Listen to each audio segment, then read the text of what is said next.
अवधूत चिंतन श्री गुरुदेव दत्त. माझ्या सर्व हृदयस्थ बंधू भगिनींनो व साधक बंधू भगिनींनो, काल आपण ऐसा जोगवा मागेनं यामधील विभूती योग आपण पाहिला. आता कारण देहातील मन हे भक्त बनते. जीवो ब्रह्मेव नापरः हा सिद्धांत व शिवम भूत्वा शिवम यजेत हे तत्व वासनामय सूक्ष्म देहातील मन हे वस्तू बनते, तर स्थूल देहातील मन हे हरकामे बनते.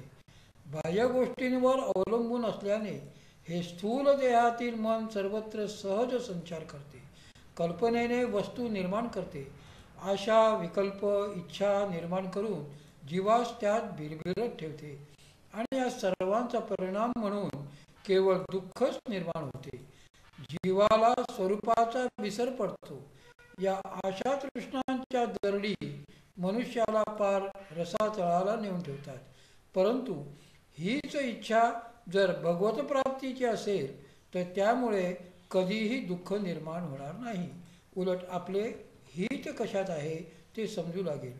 वासना शुद्ध होऊ लागतील. तृष्णेच्या दरडी कोसळून प्रपंचात रमणाऱ्या मनाला पूर्ण बोधाची तळमळ लागेल व परमार्थ सुरू होईल. इतके दिवस मनाच्या अधीन असणारा जीव थोडा अलिप्त होईल. मन हे विकारी आहे, त्यामुळे वासना निर्माण होणे स्वाभाविकच आहे. हे समजू लागले की वासनांमध्ये वाहून जाणे हळूहळू थांबविता येईल. वासनांची तृप्ती भोगाने कधीच होत नसते, तर त्या वासनांचे रूपांतर सद्वासनांमध्ये करावे लागते. पूर्ण बोधाच्या तीव्र इच्छेपुढे मनाचे खेळ कमी होत जाऊन आपोआप सत्संगतीची ओढ लागते.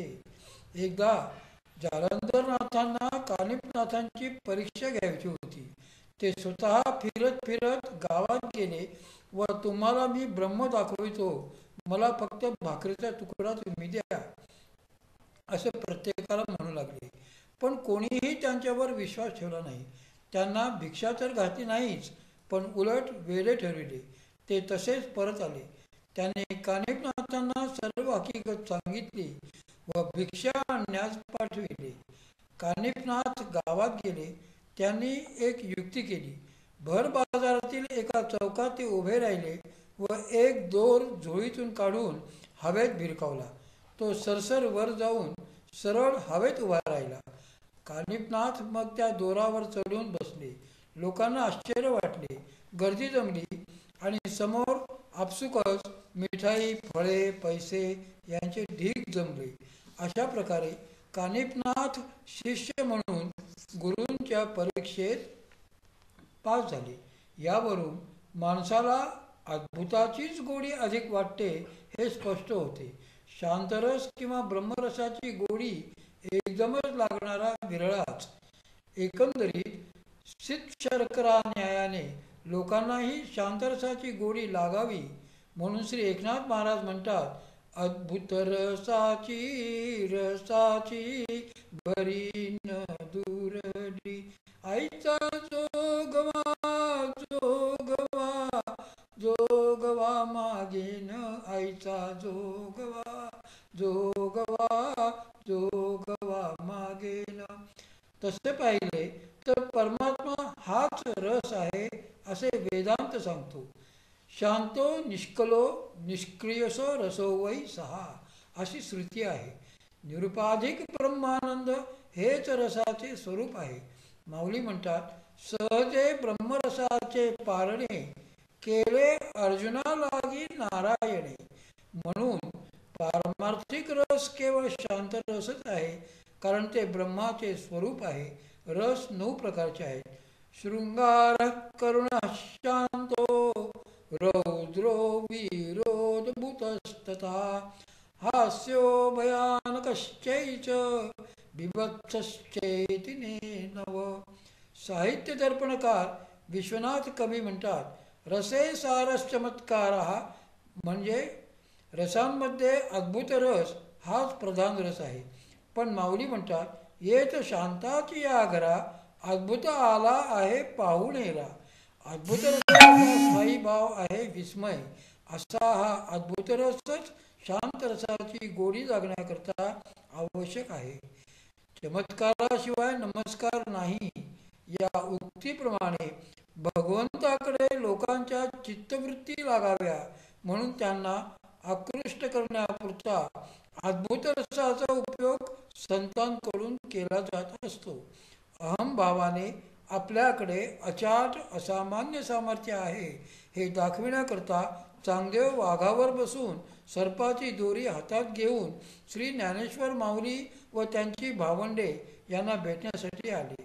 त्यांना सामोरे जावे म्हणून श्री ज्ञानेश्वरांनी ती सर्व भावंडे ज्या भिंतीवर ऊन खात बसली होती ती निर्जीव भिंत चालवत नेऊन चांगदेवांची भेट घेतली आणि पुढे केवळ चमत्कार व अद्भुत कृत्ये करून आत्मानुभूती येत नाही हे चांगदेवांना पटून मुक्ताबाईंकडून त्यांचेवर पूर्ण कृपा झाली. तरीसुद्धा विस्मयातून मनुष्य आपोआप अंतर्मुख होऊन शोध घेऊ लागतो व शेवटी त्याला आत्मबोध होतो. म्हणून अद्भुत रस तेवढ्यापुरता आवश्यक आहेच. माऊली म्हणतात, तैसा विस्मितू पाहे कोडे, तव पुढा होते चतुर्भुज रूपडे, तेची नाना रूपे चहूकडे मांडोजी ठेले. अर्जुन देखील विस्मयातूनच अद्भुत विश्वरूप दर्शनातून आत्मबोध प्राप्त करता झाला होता. अशा प्रकारे शांतरसाची गोडी लागली की आपोआपच वासना विकारांना ओढी लागते. प्रपंचातील आसक्ती कमी होऊन जीवाला परमात्म प्राप्तीचा ध्यास लागतो. भजन मार्गीचे भुजंग व विषयदरीचे वाघ असे काम क्रोध रूप मांग हे जोडले जातात. जसे कणीस जोडल्यानंतर दाणे अलगद निघून येतात, त्याचप्रमाणे कामक्रोध जोडल्यावर त्यातील वासना बीजे अलगद वेगळी काढली जातात. संकल्प विकल्पांचा संग तुटतो.